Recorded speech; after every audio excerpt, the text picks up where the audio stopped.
मुत्तहिदा कौमी movement Pakistan Hyderabad district के ज़ेर एहतमाम हैदराबाद में होने वाली शहरी हकूक़ रैली मोहसिन पाकिस्तान डॉक्टर अब्दुल कदीर खान के इंतकाल के बाइस मुलतवी कर दी गई और मरहूम की गायबाना नमाज जनाजा में तब्दील कर दी गई।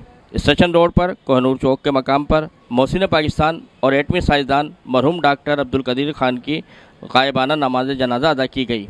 इस मौके पर मुत्तहिदा गवर्नमेंट पाकिस्तान के कन्वीनर डॉक्टर खालिद मकबूल सिद्दीकी समेत दीगर रहनुमाओं और डिस्ट्रिक्ट हैदराबाद के ज़िम्मेदारान और कारकुनान समेत मुख्तलिफ समाजी, सियासी, तिजारती शख्सियात समेत शहरियों की बड़ी तादाद ने गायबाना नमाज जनाजा अदा की।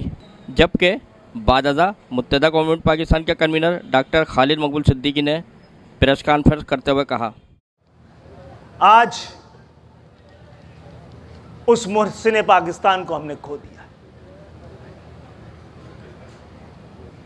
पाकिस्तान की आने वाली नस्लें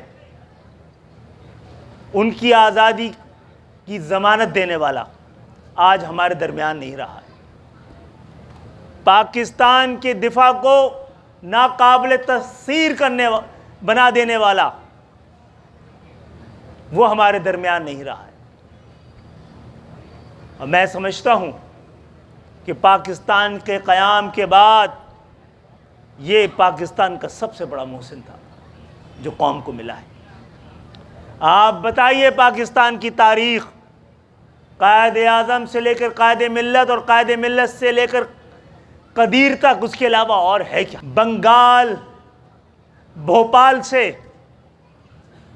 आज़ादी का तोहफा लिए और अपने हिस्से का पाकिस्तान लिए पाकिस्तान की जानिब बढ़े थे। तो जो ख्वाब उनके जहन में थे पाकिस्तान के लिए,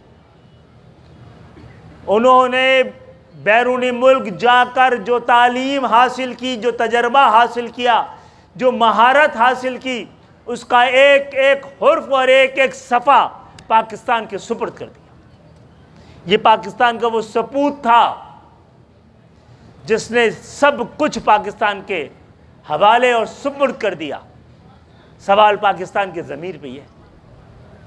पाकिस्तान की मुमलिकत से पूछना यह है, क्या इतने बड़े मुकाम और नाम वाले, इतने बड़े मोहसिन की जिस तरह हमें उसकी ज़िंदगी में कदर करनी थी, हमने की है क्या? उसकी याद में उसको खराज तहसीन पेश करने के लिए कितनी महफिलें सजाई गई। जहाँ जहाँ MQM के दफातर हैं, जहाँ जहाँ MQM के जोनल ऑफिसेस हैं, सब जगह कल गायबाना नमाज जनाजा होनी है। आज सुबह के वक्त उनका इंतकाल हुआ और ज़ोहर के वक्त उनकी नमाज जनाजा और तदफीन होनी थी, इसलिए हमारा वहाँ पे वक्त पहुँच नहीं सका। हमारा एक वक्त वहाँ पे मौजूद है, लेकिन हम इंशाअल्लाह ताला इस बात का को यकीनी बनाएंगे कि कौम कम से कम इनके बिछड़ने के बाद उनको इस तरह याद रखे कि कोई हमें मोहसिन क्वेश्चन ना करे।